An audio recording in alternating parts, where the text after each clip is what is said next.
Hello guys and welcome back to our YouTube channel JK exam cracker.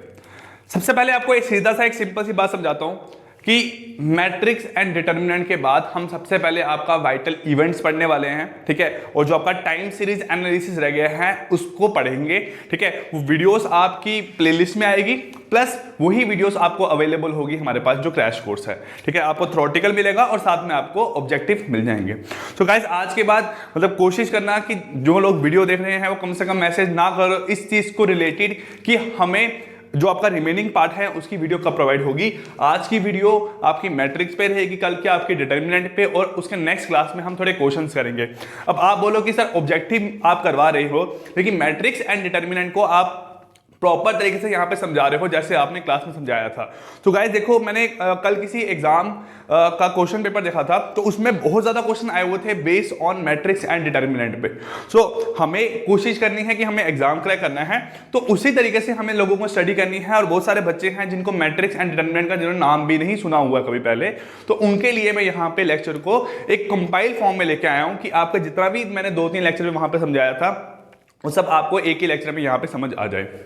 अब सबसे पहले हम यहाँ पे पढ़ने वाले हैं मैट्रिक्स के बारे में। अब इन्हीं चीजों से अगर आप ये चीजें भी अगर दिमाग में याद रखोगे तो इन चीजों से ही पॉसिबिलिटी है कि आपका एग्जाम में एक आधा न्यूमेरिकल या एक आधा ऑब्जेक्टिव आपका निकल जाए, ठीक है। क्योंकि मैंने हर चीज को यहाँ पे शॉर्ट फॉर्म में, कंपाइल्ड फॉर्म में लिखा हुआ है। जो ये 6 स्टेटमेंट यहाँ पे लिखी है, ठीक है, इन्हीं 6 स्टेटमेंट में से एक एमसीक्यू एग्जाम में आपका बन के आ सकता है। बोले कि which of the following is idempotent matrix, होगा a square equal to a square equal to i, a square a की पावर k इक्वल टू 0 या a स्क्वायर इक्वल टू 0, ये आपके 4 ऑप्शन होंगे। तो जब तक आपको ये चीज पता नहीं है आप कैसे यहाँ पे सॉल्व करोगे। कोशिश यही है हमारी कि जितने भी ऑब्जेक्टिव आपके एग्जाम के पॉइंट ऑफ व्यू से निकलते हैं हमारी क्लास से उतने हमारे निकालने के यहाँ पे कोशिश करेंगे, ठीक है। चलिए आप स्क्रीनशॉट ले लें यहाँ पे एक बार, देन हम मूव करते हैं आपका मैट्रिक्स को। मैट्रिक्स आप बेसिक देखते हैं और मैट्रिक्स में क्या क्या चीजें आपकी इंपॉर्टेंट है, ठीक है। चलिए अब मैट्रिक्स क्या है? मैट्रिक्स एक अरेंजमेंट है, ठीक है। मैट्रिक्स क्या है? एक अरेंजमेंट है जिसमें हम कुछ नंबर ऑफ ऑब्जेक्ट्स को या एलिमेंट्स को या नंबर को या अल्फाबेट को अरेंज करके रखते हैं in the form of rectangular array, in the form of rectangular array. A set of n object or numbers arranged in rectangular array of m row and n column is called matrix of order m cross n। क्या बोलते हैं? Matrix of order m cross n। और यहां बता दिया गया है जो m क्या है वो आपकी नंबर ऑफ रोज है। वो क्या है? नंबर ऑफ रोज। ये फर्स्ट, सेकंड, थर्ड, फोर्थ इस फॉर्म में आपकी रो बनती है। और आपका कॉलम क्या है? यहाँ पे इस फॉर्म में क्या बनता है? आपका कॉलम बनता है। तो यहां आपको बता दूं रो क्या है आपकी यहाँ पे? हॉरिजॉन्टल लाइन, और कॉलम क्या है आपका यहाँ पे? Vertical line. क्या आपका यहाँ पे? वर्टिकल लाइन, ठीक है। इतनी बात आपको यहां सब क्लियर होगी सभी को। अब देखो मैट्रिक्स क्या बन के आती है? जितने भी आपके ऑब्जेक्ट है उसको आपने m क्रॉस n की फॉर्म में रखना है। और जो m और n है वो यहाँ पे क्या होंगे? आपके नंबर। ये आपका m है, ये आपका n है, ये आपके यहाँ पे क्या होंगे? नंबर होंगे। अब नंबर कैसे होंगे यहाँ पे? देखो आपका अगर मैं बात करूं कि ये क्या है आपका? रेक्टेंगुलर अरे। ये क्या है? रेक्टेंगुलर अरे। मैंने यहाँ पर बना दिया रेक्टेंगुलर अरे, बन गया है ना। अब यहां पे आपने नंबर ऑफ ऑब्जेक्ट को लिखना है या नंबर ऑफ ऑब्जेक्ट को यहां पे अरेंज करना है। तो कैसे करेंगे? सपोज करो मैं यहां पे बोलता हूं आपके 9 नंबर ऑफ एलिमेंट्स है। अब 9 नंबर ऑफ एलिमेंट्स कैसे आपके एडजस्ट हो सकते हैं तो वो हम यहां पे बना के देखेंगे। हम यहां पे इसको एडजस्ट करते हैं इन द फॉर्म ऑफ 3 रो और 3 कॉलम। 3 रो और 3 कॉलम। अब 3 रो यहां पे क्या बोलूंगा? A11 या A11, A12 और A13, ठीक है। A21, A22 और A203, फिर A31, A32 और A33। तो यहां पे 3 नंबर ऑफ रोज और 3 number of column, 3 number of रोज और 3 नंबर ऑफ कॉलम है। जो मैंने नीचे लिखा है 3 क्रॉस 3, इसे बोलते हैं ऑर्डर ऑफ मैट्रिक्स। क्या बोलते हैं? Order of matrix. m cross n क्या है यहाँ पे? आपका ऑर्डर ऑफ मैट्रिक्स। और m रिप्रेजेंट करता है नंबर ऑफ रोज और n यहां पे रिप्रेजेंट कर रहा है नंबर ऑफ कॉलम, ठीक है। इतनी बात आपको यहां पे क्लियर होगी। मेरी कोशिश है कि इस लेक्चर के थ्रू जितना आपको ऑब्जेक्टिव बता पाऊं, जितने एमसीक्यूज एग्जाम में आ सकते हैं उतने आपको डिलीवर कर पाऊं। और नेक्स्ट क्लास में तो हमने न्यूमेरिकल करने ही करने हैं मैट्रिक्स एंड डिटर्मिनेंट पे, ठीक है। अब देखो ये हॉरिजॉन्टल लाइन, ये क्या हो गया आपका यहाँ पे? Vertical line. अब मैंने यहाँ पे एलिमेंट को नाम कैसे दिया है, ठीक है। जो आपका यहाँ पे फर्स्ट एलिमेंट है, जो आपका यहाँ पे फर्स्ट एलिमेंट है, इसको मैंने यहाँ पे लिखा है a ऑफ 1 1। क्या लिखा है? a of 1 1, a of 1 1। तो a ऑफ 1 1 का मतलब है कि फर्स्ट रो का फर्स्ट कॉलम का जो एलिमेंट है उसे बोलते हैं a11, ठीक है। मैं यहां बोलूंगा आपका a22 क्या है, तो बोलूंगा सेकंड रो का जो सेकंड कॉलम है उसका जो एलिमेंट है उसका नाम है a22। मैं बोलूंगा a31, तो थर्ड रो का जो फर्स्ट एलिमेंट है कॉलम का उसे बोलेंगे हम यहां पे a31। तो इस तरीके से एलिमेंट्स को अरेंज किया जाता है इन मैट्रिक्स, ठीक है। इन मैट्रिक्स जब बोल सकते हैं इन रेक्टेंगुलर एरे की फॉर्म में। अब ये साइड पे जो मैंने बनाया है इसे बोलते हैं आपका रेक्टेंगुलर एरे। इतनी बात क्लियर होगी। अब एक पॉइंट है यार, इस पे बच्चों को बहुत सारी दिक्कत आती है। Matrix can not be reduce to a single number.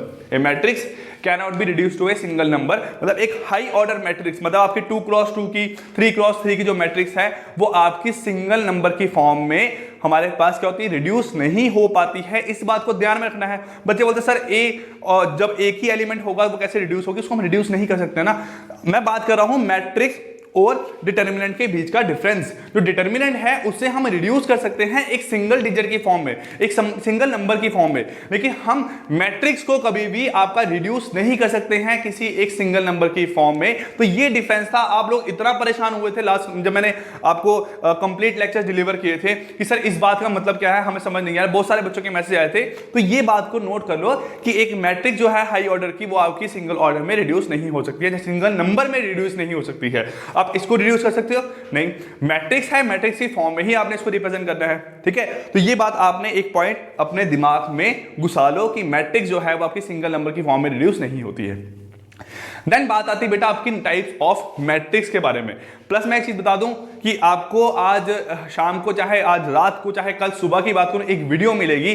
वो जितने भी एस्पिरेंट्स हैं जेके एसएसबी के लिए उनके लिए बहुत इंपॉर्टेंट वीडियोस हैं, तो उस वीडियो को सुनना बहुत जरूरी है, ठीक है। तो चैनल को सब्सक्राइब कर लो, बेल आइकन प्रेस करो ताकि आपको जब भी वीडियो वो अपलोड हो उसकी नोटिफिकेशन आए। और वीडियो को सुनना जरूर, पूरी वीडियो को देखना अच्छे से कि मैंने क्या क्या चीजें कैसे कैसे डिफाइन किया है। हो सकता है कि जो पंचायत अकाउंट असिस्टेंट का एग्जाम है उसके लिए आपके लिए बहुत ज्यादा हेल्पफुल हो, या फिर जो भी आप आगे एग्जाम देने वाले हो उन सभी एग्जाम के लिए बहुत इंपॉर्टेंट वीडियो आपके लिए वो रहेगा, ठीक है। चलिए अब टाइप्स ऑफ मैट्रिक्स की बात करता हूं। तो यहां पे मैंने आपकी 7 तरह की मैट्रिक्स और 8वीं आपकी यहां पे equality matrix, equality of matrix लिखा हुआ है। तो देखो पहला क्या है, रो मैट्रिक्स। क्या है? Row matrix. तो रो मैट्रिक्स एक ऐसी मैट्रिक्स होती है रो मैट्रिक्स एक ऐसी मैट्रिक्स होती है जिसमें सिर्फ यहां पे एक ही रो में सारे के सारे एलिमेंट एग्जिस्ट करते हैं, जिसमें सारे एलिमेंट आपकी एक ही रो में एग्जिस्ट करते हैं, तो उसे बोलते हैं रो मैट्रिक्स। तो आपका रो मैट्रिक्स यहां पे क्या बन के आ रहा है, आप बोलोगे ये आपकी एक रो है, तो A11, A12, A13 so on कहां तक, आपका A1n तक, A1n तक। देखो रो तो आपकी एक ही है ना, तो मतलब आपकी m की वैल्यू कितनी है यहाँ पे 1, लेकिन आपकी नंबर ऑफ जो एलिमेंट्स है वो उस रो में वो कितने हैं आपके n, वो कितने आपके यहाँ पे n। तो इसलिए मैंने यहाँ पे क्रॉस लगाया हुआ है n, वो क्या रिप्रेजेंट कर रहा है, नंबर ऑफ एलिमेंट उस रो में कितने हैं, ठीक है। Second column matrix. Column matrix वो मैट्रिक्स होती है जिसमें आपके एक ही कॉलम में सारे के सारे एलिमेंट लाई करते हैं। तो कॉलम है तो मतलब आपका जो यहाँ पे सेकंड डिजिट होगा 1 2 3 4 रहेगा, ठीक है। आपका यहाँ पे इसको चेंज कर लो, यहाँ पे A21, A22,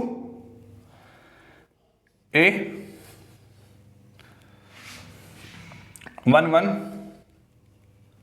ठीक है, यह आपका A21 और यह आपका यहाँ पे AM और 1। तो इसका मतलब क्या है कि आपके जो यहां पे रो निकल के जो कॉलम निकल के आ रहा है वो आपका एक ही कॉलम है, वो आपका यहां पे एक ही कॉलम है, लेकिन जो आपकी यहां पे क्या है हमारे पास रोज जो एलिमेंट्स हैं उस कॉलम में वो आपके इंक्रीज होते जा रहे हैं, A11, A12, ठीक है। उसके बाद क्या मेरे पास सॉरी A21 सो ऑन कहां तक आपका AM1 तक। तो ये आपके हो गए कॉलम मैट्रिक्स। देन आपका यहां एग्जिस्ट करता है स्क्वायर मैट्रिक्स। क्या एग्जिस्ट करता है आपका यहां पे, स्क्वायर मैट्रिक्स। तो स्क्वायर मैट्रिक्स एक ऐसी मैट्रिक्स होती है, ठीक है, जिसमें कि आपकी नंबर ऑफ रोज और नंबर ऑफ कॉलम यहां पे क्या होते हैं, बराबर। अब इस मैट्रिक्स को मैं यहां पे क्या स्क्वायर मैट्रिक्स बोल सकता हूं, नहीं बोल सकता हूं। क्यों नहीं बोल सकता हूं, क्योंकि हमें यहां पे m और n नंबर ऑफ रोज और आपके कॉलम गिवन है। इसको मैं तब बोल सकता हूं स्क्वायर मैट्रिक्स जब बोला होगा if m is equal to n, जब आपके m और n दोनों बराबर है उसे बोलते हैं क्या आपका यहाँ पे स्क्वायर मैट्रिक्स। ठीक है, प्लस आपने एक चीज याद रखनी है, हम हर एक एलिमेंट को रिप्रेजेंट कर सकते हैं in the form of a of ij, जहां एक पूरी मैट्रिक्स को a of ij m cross n की फॉर्म में हम यहां पे इसको रिप्रेजेंट कर सकते हैं। तो ये जो चीज है ये डिफाइन करता है ऑर्डर ऑफ द मैट्रिक्स। ये हर एक मैट्रिक्स के साथ आपको दिखाना जरूरी है, नहीं भी जरूरी है, वो आपकी मर्जी है, वो डिपेंड करता है कि जो आंसर है वो किस फॉर्म में पूछा गया है। अगर आंसर आपको पूछा गया है तो आपको ये रिप्रेजेंट करना वहां पे जरूरी है। सपोज करो आपके 4 ऑप्शंस हैं, ठीक है, 2 ऑप्शंस आपके सेम दिखाई दे रहे हैं, लेकिन एक में ऑर्डर भी गिवन है, एक में आपका ऑर्डर भी गिवन है। वो डिपेंड करता है कि अगर क्वेश्चन में ऑर्डर गिवन है तो आपने वहां पे भी ऑर्डर को ही टिक लगाना है, अगर नहीं भी गिवन है तब भी वो आपकी करेक्ट रिप्रेजेंटेशन है किसकी, मैट्रिक्स की। क्लियर गाइस, अब देखो यहां से ये आपके m क्रॉस n हो गया और आपको पता लग गया कि मेरे पास हर एक एलिमेंट को हम इस तरीके से रिप्रेजेंट करते हैं। सपोज करो मैं बोलूं यहां पे कोई आपकी मैट्रिक्स है जिसका नाम है a, जिसका नाम क्या है a, तो उसको आपने रिप्रेजेंट करना सिंप्लीफाइड फॉर्म में, आप रिप्रेजेंट करोगे a of ij m n की फॉर्म में। ठीक है, अब i और j का यहां पे i आपका रिप्रेजेंट कर रहा है 1, ठीक है, 1 और j रिप्रेजेंट कर रहा है 1, i रिप्रेजेंट कर रहा है 1 और j रिप्रेजेंट कर रहा है आपका यहाँ पे 2। तो ये आपका नंबर ऑफ रोज और नंबर ऑफ कॉलम की तरह ही रिप्रेजेंट किए जाते हैं इस सिंगल फॉर्मेट में। ठीक है, मैंने इसको रिड्यूस नहीं किया यहाँ पे, लेकिन मैं यहाँ पे इसको रिप्रेजेंट कर रहा हूं इस तरीके से। क्लियर, इतनी बात आपको क्लियर होगी। अब बात आती है बेटा यहाँ पे डायगोनल मैट्रिक्स की। अब डायगोनल मैट्रिक्स क्या होती है, जो आपका कोई एक मैट्रिक्स है उसको डायगोनल मैट्रिक्स तब बोलता हूं जब क्या होगा, सिर्फ के सिर्फ आपके डायगोनल एलिमेंट ही प्रेजेंट होंगे। डायगोनल एलिमेंट कौन से हो मेरे पास यहाँ पे, ये जो एलिमेंट्स हैं वो आपके क्या है, डायगोनल एलिमेंट्स, वो आपके यहाँ पे क्या है, डायगोनल एलिमेंट। तो मैं यहां बोल सकता हूं कि जो आपका मैट्रिक्स है, जो आपकी ए मैट्रिक्स है, वो आपकी डायगोनल मैट्रिक्स तब होगी जब आपके यहां पे क्या होंगे, जो सारे के सारे डायगोनल एलिमेंट्स हैं वो प्रेजेंट होंगे, और अदर देन डायगोनल एलिमेंट जितने एग्जिस्ट करे हैं वो सारे क्या होंगे, आपके 0 के बराबर होंगे। तो मैंने यहां रिप्रेजेंट किया है जब आपका i is not equal to j, तो a ऑफ ij क्या होगा, आपका इक्वल टू 0 लाई करेगा। लेकिन अगर क्या है आपका a ऑफ ij, इसी के लिए आपका रिप्रेजेंट करो यहां पे, अगर क्या है इसके लिए आपका a of ij not equal to 0, अगर वो 0 के बराबर नहीं है तो इसका मतलब i क्या होगा, इक्वल टू j एग्जिस्ट करेगा। इस पॉइंट को भी दिमाग में बिठा लो, एग्जाम में कभी कभार ऑब्जेक्टिव इस फॉर्मेट में पूछे जाते हैं। ठीक है, ये बात आपको यहां क्लियर होगी। a of ij equal to 0 जब i not equal to j, और a of ij not equal to 0 जब i इक्वल टू क्या होगा आपका यहाँ पे j। ये बात आपको क्लियर। ठीक है, नेक्स्ट है आपके यहाँ पे स्केलर मैट्रिक्स। क्या है, स्केलर मैट्रिक्स। तो स्केलर मैट्रिक्स भी आपकी same as diagonal matrix exist करती है, लेकिन इन दोनों में डिफरेंस क्या होता है, इन दोनों में डिफरेंस होता है जो आपका a ऑफ ij है, जो आपका a ऑफ ij है वो इक्वल टू 0 होगा for i not equal to j, but जो a ऑफ ij है वो नॉट इक्वल टू 0 होगा for i equal to j। लेकिन यहां पे क्या एग्जिस्ट करेगा, जो ये एलिमेंट्स होंगे, जो ये आपके डायगोनल एलिमेंट्स होंगे, वो सारे के सारे क्या होंगे मेरे पास, सेम एग्जिस्ट करेंगे। जो आपके डायगोनल एलिमेंट्स हैं वो सभी के सभी यहां पे आपके सेम एग्जिस्ट करेंगे, तो इसलिए ही इसको बोलते हैं आपका स्केलर मैट्रिक्स। क्या बोलते हैं, स्केलर मैट्रिक्स। ये बात क्लियर। नेक्स्ट एग्जिस्ट करती है आपकी यूनिट मैट्रिक्स। क्या एग्जिस्ट करती है, यूनिट मैट्रिक्स। तो यूनिट मैट्रिक्स स्केलर और डायगोनल में आपका सिंपल सा यहां पे रिलेशन है। देखो आप यहां पे कैसे रिप्रेजेंट कर सकते हो उसको, अगर आप यहां बोलो कि a of ij is equal to 0 for i not equal to j, ठीक है, और यहां बोलो a of ij is equal to 1 for i equal to j। मतलब क्या है, जो यूनिट मैट्रिक्स है उसमें जो डायगोनल एलिमेंट्स हैं वो आपके कैसे एग्जिस्ट करेंगे, वो आपके इक्वल टू 1 एग्जिस्ट करेंगे, उसे बोलते हैं आपका यूनिट मैट्रिक्स। क्या बोलते हैं, यूनिट मैट्रिक्स। इसको u से भी रिप्रेजेंट करते हैं, या इसको कहीं कहीं पे आपका i से भी रिप्रेजेंट किया होता है, ज्यादातर आपको i से ही रिप्रेजेंट करके इसको बताते हैं। तो क्या डिफरेंस है डायगोनल, स्केलर और यूनिट मैट्रिक्स में। डायगोनल मैट्रिक्स वो मैट्रिक्स हैं जिसमें सिर्फ डायगोनल के डायगोनल एलिमेंट प्रेजेंट होते हैं। ये बात क्लियर होगी आपको यहाँ पे। दूसरा है आपका स्केलर मैट्रिक्स, वो मैट्रिक्स है जिसमें डायगोनल एलिमेंट्स जो हैं वो आपके सेम एग्जिस्ट करते हैं। लेकिन यूनिट मैट्रिक्स वो मैट्रिक्स है जिसमें आपके डायगोनल जो एलिमेंट्स हैं वो आपके क्या है, इक्वल टू 1। वो क्या है आपके यहाँ पे इक्वल टू 1 है। तो हम यूनिट मैट्रिक्स को आपका स्केलर मैट्रिक्स भी बोल सकते हैं क्योंकि आपके एलिमेंट क्या है, सेम, और यूनिट मैट्रिक्स को डायगोनल मैट्रिक्स भी बोल सकते हैं। क्यों, क्योंकि यहाँ पे जो आपके डायगोनल एलिमेंट्स हैं वो आपके क्या है, नॉट इक्वल टू 0 है। तो ये आपका तीनों के बीच का रिलेशन है। आई होप ये चीज भी आपको क्लियर क्लियर होगी। तो गाइस आपको क्रैश कोर्स से कितना फायदा मिल रहा है उसके बारे में हमें बताओ, क्योंकि यार हम लोग आपके लिए मेहनत कर रहे हैं, तो इतना तो आप रिस्पॉन्स कर सकते हो ना कि आपको कितना फायदा यहां से मिल पा रहा है, कितना नहीं मिल पा रहा है। और दूसरी बात यह है बेटा, बात सुन लो, एक अपने दिमाग में बिठा लो, ये बात अपने दिमाग से निकाल दो कि सब्जेक्ट छोटा है, हमें नहीं पढ़ना है, ठीक है, हम कम पढ़ेंगे सब्जेक्ट को, ठीक है। जिन लोगों की तैयारी हो चुका है उनको नहीं कह रहा हूं यार, जो लोग सिर्फ क्रैश कोर्स ही देख रहे हैं वो तो क्रैश कोर्स की सारी वीडियोस देख लेंगे, उनका सारा पार्ट यहां से कवर हो जाएगा। मैं उनकी बात कर रहा हूं जो लोग सोच रहे हैं कि हमने इकोनॉमिक्स पढ़नी ही नहीं है, हमने मैथ्स पढ़ना ही नहीं है, हमने साइंस पढ़नी ही नहीं है। तो ये बात अपने दिमाग से निकाल दो कि हम कोई टॉपिक अगर छोड़ के जाएंगे तो हमारा एग्जाम क्वालिफाई होने वाला है। ये चीज कभी एग्जिस्ट नहीं करेगी आप लोगों के साथ, आपको उसके कुछ ना कुछ क्वेश्चन कभी ना कभी अटेम्प्ट करके आने ही पड़ेंगे एग्जाम में, ठीक है, और आपका एग्जाम तभी क्वालिफाई होगा। बेटा ना पढ़ने से बेटर है कुछ पढ़ो, क्रैश कोर्स पढ़ो, क्रैश कोर्स से कुछ सीखो यार, यहां पे आपके लिए ही सिखा रहे हैं। मैं सुबह अभी मॉर्निंग में यहां पे आपके लिए उठ के, मेरी शायद आपको फेस को देख के लग रहा होगा कि मैं अभी थोड़ा टाइम पहले उठा हूं और मैंने आपके लिए वीडियो रिकॉर्ड किया है। तो गाइस वीडियो रिकॉर्ड करने से पहले मैंने चीजें देखी डिफरेंट बुक से कि क्या क्या चीजें आपको बतानी चाहिए, अपने नोट्स देखा और जितने इंपॉर्टेंट मुझे पॉइंट लिखे वो यहां पे लिखे। आप इतना नहीं, आप शायद नहीं मानोगे इस चीज कि ये चीज लिखने में ही मुझे यहां पे 1 घंटा आपका लगा है, तो अब वीडियो शूट करने में आधा घंटा लगा है। तो इतनी मेहनत कर रहे हैं आप लोगों के लिए, तब भी आप लोगों का अगर रिस्पांस नहीं आएगा, आप चैनल को सब्सक्राइब नहीं कर रहे हो, वीडियो को शेयर नहीं कर रहे हो, चैनल वीडियोस को लाइक नहीं कर रहे हो, ठीक है, तो इतना अगर रिस्पांस नहीं आएगा तो हम लोगों का आपको पढ़ाने का कोई फायदा नहीं है, ठीक है। मेन बात है आप लोगों के लिए आपको ये फ्री एजुकेशन मिल रही है ना, तो इतनी भी फ्री एजुकेशन आपको अगर मिल रही है और अच्छे तरीके से मिल रही है, और मेन बात है कि हमारी जो क्वालिटी है प्लस इस टाइम पे आपको क्वांटिटी भी प्रोवाइड हो रही है, आपको रेगुलर बहुत सारी वीडियोस मिल रही है गाइस, ठीक है, और क्वालिटी तो आपको पता ही है, चाहे मैं अपनी बात करूं, ठीक है, चाहे दीपक सर की बात करूं, चाहे तानिया मैम की बात करूं, चाहे किसी और फैकल्टी की बात करूं, तो आपको उतनी अच्छी क्वालिटी मिल रही है जो आपको कहीं नहीं मिलने वाली है। ये बहुत कम ऐसा होता है कि यार एक ही जगह पे आपको सारे के सारे टीचर ऐसे मिल जाएं जो सभी के सभी बेस्ट हो। मैं अपनी बात नहीं कर रहा हूं, मैं बाकी टीचर्स की बात कर रहा हूं। सहर मैम की वीडियो आपको मिल रही है, ठीक है, बहुत अच्छा रिस्पॉन्स आ रहा है, रेगुलर मेरे को मैसेजेस आते हैं कि सर इकोनॉमिक्स की वीडियो कब आएगी, ठीक है। उसके साथ साथ अंशिका मैम की वीडियो मेरी है, उसके लिए भी मुझे रेगुलर मैसेजेस आते हैं, ठीक है। अभी मॉर्निंग में उठाऊं तो 2-3 मैसेज आए थे कि सर अंशिका मैम के ये 2 टॉपिक रहते हैं, जल्दी रिकॉर्ड करवा दो। मैम से बात हुई, मैम कहते हैं कि मैं आ जाऊंगी, पॉसिबली आज ही आ जाऊंगी। तो इतना हम लोग कर रहे हैं आप लोगों के लिए, टाइम निकाल के आ रहे हैं, वीडियो रिकॉर्ड कर रहे हैं, सब लोग अपना अपना कहीं ना कहीं पे काम करते ही हैं। तो आप लोग इतना अगर रिस्पॉन्स नहीं दोगे ना तो हक नहीं बनता है आपका हमारे चैनल पे पढ़ने के लिए, क्लियर। अब देखो, नल मैट्रिक्स वो मैट्रिक्स होती है जिसमें आपका if I equal to J है, if I not equal to J है, आपके एलिमेंट जो है वो क्या होंगे, 0 ही होंगे। क्या होंगे आपके यहाँ पे 0 ही होंगे। जब बोल सकते हैं जितने भी एलिमेंट एग्जिस्ट कर रहे हैं आपके मैट्रिक्स में वो सारे के सारे क्या होंगे, बराबर 0 के होंगे, उसे बोलते हैं आपका नल मैट्रिक्स।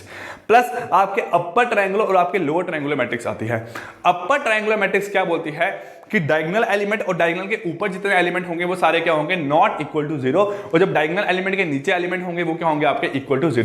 मतलब बोल सकता हूं a of i j equal to 0 when i is greater than j, when i is greater than j। देखो ये क्या है, a2 1 है, a3 1 है, a3 2 है, तो यहां पे आप देख रहे हो हमेशा आपका i क्या है, j से बड़ा है। देखो आपके 0 कौन कौन से हैं यहाँ पे, आप बोलो यहाँ पे a2 1, a3 1 और a3 2 है ना। तो ये आपके क्या है यहाँ पे upper triangular matrix. Then lower triangular matrix वो है कि जिसमें क्या है आपके जो अपर एलिमेंट्स हैं किससे, डायगोनल से, ऊपर के एलिमेंट वो क्या है आपके 0 के बराबर। For a of i j equal to, if a of i j is equal to 0, for क्या कंडीशन है i of less than of j, ठीक है। इतना पार्ट आपको यहां पे क्लियर हो गया। अब यहां पे बेटा आपका नेक्स्ट कंसेप्ट आता है इक्वालिटी ऑफ मैट्रिक्स का। क्या आता है, इक्वालिटी ऑफ मैट्रिक्स का। इक्वालिटी ऑफ मैट्रिक्स बोलो चाहे इक्वल मैट्रिक्स बोलो, बेटा दोनों का मतलब क्या है आपका सेम है, ठीक है। आपकी हम 2 मैट्रिक्स को इक्वालिटी, दोनों को हम इक्वल मैट्रिक्स तब बोल सकते हैं अगर जो एलिमेंट ऑफ फर्स्ट मैट्रिक्स है is equal to the corresponding element of second matrix. मतलब अगर मैं 2 मैट्रिक्स लेता हूं, एक आपकी मैट्रिक्स है यहाँ पे aij और एक आपकी मैट्रिक्स है यहाँ पे cij, ये आपकी इक्वल मैट्रिक्स तब होगी, इक्वालिटी ऑफ मैट्रिक्स तब एग्जिस्ट करेगा अगर इसके और इसके जो एलिमेंट है, सबसे पहले इसकी नंबर ऑफ रोज इसके नंबर ऑफ रोज के बराबर, इसके नंबर ऑफ कॉलम इसकी नंबर ऑफ कॉलम के बराबर, उसके बाद क्या है आपका यहाँ पे जो हमारे पास एलिमेंट है वो भी आपके सेम ही एग्जिस्ट करेंगे, वो भी आपके सेम ही एग्जिस्ट करेंगे। अगर ये मैट्रिक्स ड्रॉ करूं, ये मैट्रिक्स एग्जिस्ट करी है 2 3 4 1, तो बेटा ये भी आपकी मैट्रिक्स एग्जिस्ट करेगी यहाँ पे 2 3 4 1। तो आपके जो कॉरस्पॉन्डिंग एलिमेंट्स हैं दोनों के वो क्या हैं, बराबर, तो इसे बोलते हैं आपका इक्वालिटी ऑफ मैट्रिक्स। देन आपका special type of matrix exist करता है, ये आपकी 6 टाइप ऑफ मैट्रिक्स है। पहला क्या है आपका, A square is equal to A exist करना चाहिए, मतलब अगर मैं ए को ए के साथ ही मल्टीप्लाई करूं वो आपका क्या होना चाहिए, ए ही आंसर आना चाहिए निकल के। मतलब दो मैट्रिक्स को अगर मल्टीप्लिकेशन फॉलो करता हूं, मल्टीप्लिकेशन क्या होता है कि आपकी मल्टीप्लिकेशन तब होती है दो मैट्रिक्स के बीच में जब क्या है, only when number of element, number of column of sorry rows of column of first matrix is equal to the number of column of second matrix. ये मैं आपको अभी बताऊंगा आगे चल के कि क्या लाइक करता है। चलो बता देते हैं यहाँ पे आपको।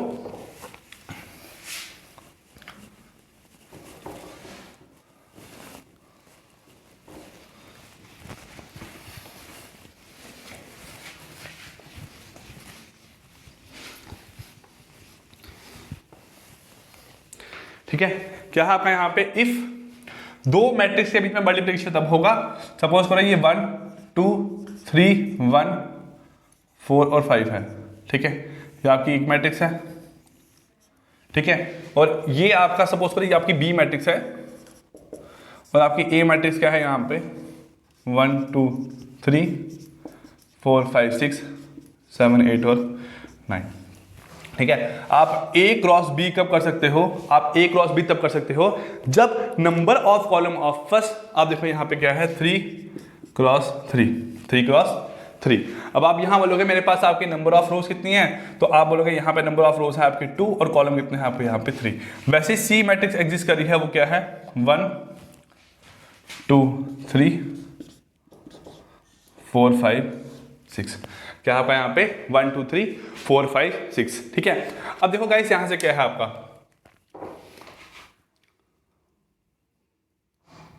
ठीक है, सिंपल से आपको यहाँ पे इस तरीके से समझाते हैं 6 8 और 9 की फॉर्म में। देखो ये क्या है आपका यहाँ पे 3 क्रॉस 3।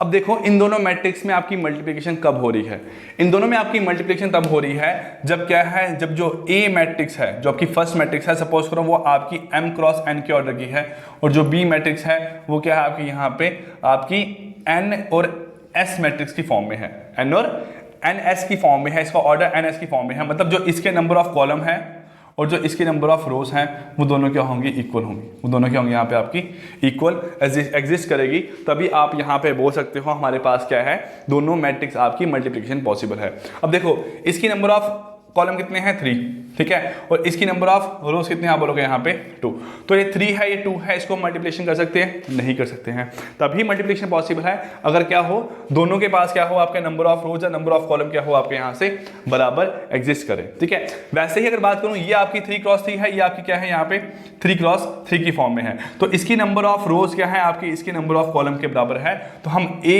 इंटू सी यहाँ पे करना पॉसिबल है। अब वो कैसे करते हैं वो आपको कल जब क्वेश्चन इसके बारे में कराऊंगा तो तब आपको बताऊंगा। मैं क्वेश्चन आपको आज की क्लास में भी करवा सकता हूं, लेकिन उससे वीडियो बहुत लेंथी हो जाएगी आपकी, तो बेटर है आपके अभी नियर अबाउट 4 to 5 वीडियोस आज आपको मिलनी है। एक आपकी वीडियो आपको बायो की मिलेगी आज, तो उससे बेटर है कि जितना यहाँ पे हर टॉपिक को आप पढ़ो आज बेटर रहेगा, ये नहीं कि आज एक ही सब्जेक्ट पढ़ के आपने बस कर दी। ठीक है, तो ये एग्जिस्ट करता है आपका नंबर ऑफ कॉलम और नंबर ऑफ रोज, जब आपके क्या होंगे मेरे पास इस तरीके से एग्जिस्ट करेंगे दोनों मैट्रिक्स के, तो दोनों मैट्रिक्स क्या होगी आपकी यहाँ पे मल्टीप्लिकेशन पॉसिबल है। तो यही लिखा हुआ है, अगर ये आपकी m क्रॉस n की है, ये आपकी r क्रॉस s की है, तो n इक्वल टू क्या होगा आपका यहाँ पे r होना चाहिए, तभी दोनों में क्या होगा आपका यहाँ पे मल्टीप्लिकेशन एग्जिस्ट करेगा। Clear guys. अब देखो यहाँ बोला गया है आपका आइडेम्पोटेंट मैट्रिक्स क्या होती है जब a into A equal to A exist करता है। इनवॉलेंटरी मैट्रिक्स क्या होती है जब आपका a square equal to I exist करता है। फिर नीलपोटेंट मैट्रिक्स क्या होती है जब a k इक्वल टू 0, मतलब मैं इसको यहाँ पे a1 करूँ, चाहे a2 करूँ, चाहे a3 करूँ, चाहे a4 करूँ, वो आपका यहाँ पे 0 निकल के आए। उसके बाद क्या है आपकी ऑर्थोगोनल मैट्रिक्स, वो होती है जब a into A transpose. Transpose का मतलब क्या होता है, ट्रांसपोज का मतलब होता है जब आपके मैं रो को कॉलम के साथ और कॉलम को रो के साथ रिप्लेस करता हूं, उसे बोलते हैं ट्रांसपोज। जैसे ये मैट्रिक्स है 1 2 3 4 5 6 7 8 9, तो इसका यहाँ पे ट्रांसपोज बेटा क्या निकल के आएगा, ये निकलेगा 1 2 3 4 5 6 7 8 और 9। ये क्या आपका यहाँ पे ट्रांसपोज इसका एग्जिस्ट कर रहा है इस फॉर्म में। ए टी रिप्रेजेंट करते हैं ट्रांसपोज को, ए टी और ए डैश से रिप्रेजेंट करते हैं ट्रांसपोज को। अब क्या है यहाँ पे आपका ए ट्रांसपोज का transpose equal to A, A plus B का अगर मैं ट्रांसपोज करता हूं, जहां फिर मैं ए का ट्रांसपोज और बी का ट्रांसपोज करके उनको ऐड करता हूं तो आंसर सेम आता है। तो के ए का ओवरऑल ट्रांसपोज करता हूं, जब के अलग रखता हूं और ए का ट्रांसपोज रखता हूं तो दोनों का आंसर क्या आता है, सेम। देन ए बी का ट्रांसपोज जहां फिर B transpose dot A transpose क्या आता है आपका, बराबर। और ए बी सी का transpose is equal to C transpose B transpose A transpose क्या आता है आपका, सेम आता है। ये कुछ आपकी प्रॉपर्टीज एग्जिस्ट करती है किसके लिए, आपका ट्रांसपोज के बारे में। क्लियर। देन आता है आपका यहाँ पे मल्टीप्लीकेशन, सॉरी पीरियोडिक मैट्रिक्स का होती है ए के ए ऑफ के प्लस वन इक्वल टू क्या आता है आपका, ए ही निकल के आता है। और लास्ट क्या है आपका, जो आपकी सिंगुलर मैट्रिक्स है, सिंगुलर मैट्रिक्स वो मैट्रिक्स होती है जिसका डिटर्मिनेंट इज इक्वल टू क्या आता है आपका, जीरो। डिटर्मिनेंट क्या होता है, कैसे निकालते हैं, वो आपको नेक्स्ट क्लास में पता चल जाएगा। अब है यहाँ पे आपका मल्टीप्लिकेशन ऑफ मैट्रिक्स। क्या है मल्टीप्लिकेशन ऑफ मैट्रिक्स, ये आपको मैंने यहाँ पे बता दिया। जब number of rows column of first matrix is equal to the row of second matrix, ठीक है, वो आपका क्या एग्जिस्ट करता है यहाँ पे, मल्टीप्लिकेशन। और मल्टीप्लिकेशन में एक पॉइंट याद रखना है आपने बेटा, जो ए बी है वो क्या है, not equal to B A exist करता है। ये आपका आंसर यहाँ पे, इसको ये आपका जो कम्यूटेटिव लॉ एग्जिस्ट करता है वो लॉ आपका फॉलो नहीं करता है, ठीक है। देन है ट्रेस ऑफ ए मैट्रिक्स। तो ट्रेस ऑफ ए मैट्रिक्स क्या होता है कि जो डायगोनल एलिमेंट्स हैं उनका जो सम है वो निकल के आता है trace of A matrix of order, जो भी उसका ऑर्डर गिवन होगा। तो ये है आपका यहाँ पे ट्रेस ऑफ ए मैट्रिक्स। जब आपका i इक्वल टू जे होगा, इसका समीशन मतलब आपने सारे के सारे एलिमेंट का क्या करना है, यहाँ पे सम निकालना है बेटा। अब क्या है, transpose of A B equal to transpose of A plus transpose of B. Transpose of A B equal to transpose of B exist करता है। Transpose of lambda A, lambda क्या है यहाँ पे, स्केलर क्वांटिटी है, ठीक है, जो कॉमन होती है आपके सभी में। तो लैम्डा बाहर ले लोगे और ट्रांसपोज ऑफ ए निकालोगे तो उसको मल्टीप्लाई करोगे लैम्डा से, तब भी आपका आंसर क्या निकल के आएगा, यहाँ पे सेम ही निकल के आएगा, ठीक है। तो उसके बाद लास्ट आता है आपका यहाँ पे symmetric and skew symmetric matrix. Symmetric and skew symmetric matrix. तो सिमेट्रिक मैट्रिक्स क्या होता है, जैसे आपका यहाँ पे है 1 2 3 4 4 5 5 6 6। तो सिमेट्रिक मैट्रिक्स वो मैट्रिक्स होती है जब आपके जो a ऑफ 1 2 है वो इक्वल टू a2 1 होगा, a ऑफ 3 1 है इक्वल टू a1 3 होगा, a ऑफ 2 3 है इक्वल टू a ऑफ 3 2 होगा। और क्या है आपका यहाँ पे, हाँ यही तीन एग्जिस्ट करते हैं आपके। तो इसका मतलब है जब आप a of i j is equal to a of j of i, ये आपका एग्जिस्ट करेगा तो इसे बोल सकते हैं हम सिमेट्रिक मैट्रिक्स। क्या बोलते हैं, सिमेट्रिक मैट्रिक्स। देखो ये इसके बराबर है, ये क्या है, a ऑफ 1 2, ये है a ऑफ 2 1, ये है a ऑफ 3 1, सॉरी ये है a ऑफ 1 3, ये क्या है a ऑफ 3 2, ये है आपका a ऑफ 2 3। तो ये आपके सेम एग्जिस्ट कर रहे हैं, तो क्या है आपका सिमेट्रिक। और स्क्यू सिमेट्रिक मैट्रिक्स वो मैट्रिक्स होती है जब क्या है, जो a ऑफ i j है और इक्वल टू क्या होगा, minus a of ji, equal to क्या होगा, माइनस a ऑफ ji। इसे बोलते हैं आपका यहाँ पे स्क्यू सिमेट्रिक मैट्रिक्स। तो इस पॉइंट को भी आपने ध्यान में रखना है। तो गाइस जितना भी मोटा मोटा जो सिलेबस आपका था उसके हिसाब से जो पॉइंट आपके निकल के आए based on symmetric and skew symmetric matrix, ये मैंने आपको सारे यहाँ पे बता दिए हैं। अब देखो पॉसिबिलिटी है कि आपकी मैट्रिक्स के बाद मैट्रिक्स के क्वेश्चन आओ, डिपेंड करेगा कि मुझे दिखाई देंगे अगर क्वेश्चन नंबर ज्यादा बनते हैं और कुछ कंसेप्ट आपके बनते हैं, ठीक है, तो आपको मैं मैट्रिक्स के पहले क्वेश्चन करवाऊंगा। अगर मुझे लगेगा कि नहीं पहले मैट्रिक्स के बाद डिटर्मिनेंट और आपके मैट्रिक्स एंड डिटर्मिनेंट के क्वेश्चंस करवाने चाहिए, तो मैं पहले आपको इसी फॉर्मेट में कराऊंगा, या फिर मैट्रिक्स मैट्रिक्स के क्वेश्चन, डिटर्मिनेंट और डिटर्मिनेंट के क्वेश्चन, ये आपको इस फॉर्म में लेक्चर्स मिलने वाले हैं। और इसके बाद आपको वाइटल इवेंट मिलेगा, मोस्ट प्रोबेबली आपका 31 या फिर 1 नवंबर से आपका वाइटल इवेंट, एक दिन आपको वाइटल इवेंट का लेक्चर मिलेगा, देन आपको नेक्स्ट डे उसके न्यूमेरिकल मिलेंगे। और साथ में आपका जो बचा हुआ पार्ट है, कौन सा पार्ट आपका, टाइम एनालिसिस, उसके लेक्चर्स आपको मिलेंगे, ठीक है, उसके लेक्चर आपको मिल सकते हैं आजकल में, ये मैं पहले ही आपको बता रहा हूँ। क्लियर। तो गाइस ये इतना सा पार्ट था, मैंने आधे घंटे में जितना मेरे से हो पाया मैट्रिक्स के बारे में इतना आपको बता दिया है। पता नहीं आपको लेक्चर पसंद आया है कि नहीं आया है, वो हमें पता चलता है आप लोगों के कमेंट से, ठीक है, कमेंट करोगे तो वहाँ पे हमें ये चीज़ का पता चलता है। अब बहुत दिन से आप सब लोग बहुत ज़्यादा प्यार कर रहे हो, बहुत अच्छे अच्छे कमेंट्स आ रहे हैं, चाहे तानिया मैम की वीडियो है, दीपक सर की वीडियो है, मेरी है, अंशिका मैम की है, जहर मैम की है, तो सभी की वीडियोज़ पर अच्छा कमेंट आ रहा है। प्लस एक चीज़ और आपको ऐड कर दूँ, जो आपका जीएस का पार्ट है बेटा, जीएस के पार्ट पे जो लेक्चर्स आपके रहने वाले हैं वो आपको इधर रोहित, आपको जो आपके रोहित सर है वो पढ़ाएंगे, नहीं तो अभिषेक सर पढ़ाएंगे। अभिषेक सर का बेटा एग्जाम है, ठीक है, एसबीआई का मेंस एग्जाम है उनका, तो वो मे भी हो सकता है वो आज कल में मतलब मैं उनको इस चीज़ के लिए रिलेटेड परेशान नहीं कर रहा हूँ, वो अपना एग्जाम पहले अच्छे से दे दे, देन फ्रॉम 1st या 31st से वो आपके लेक्चर प्रोवाइड करने की कोशिश करेंगे। और रोहित सर भी आपको विदिन 2 और 3 डेज लेक्चर प्रोवाइड करने की कोशिश करेंगे।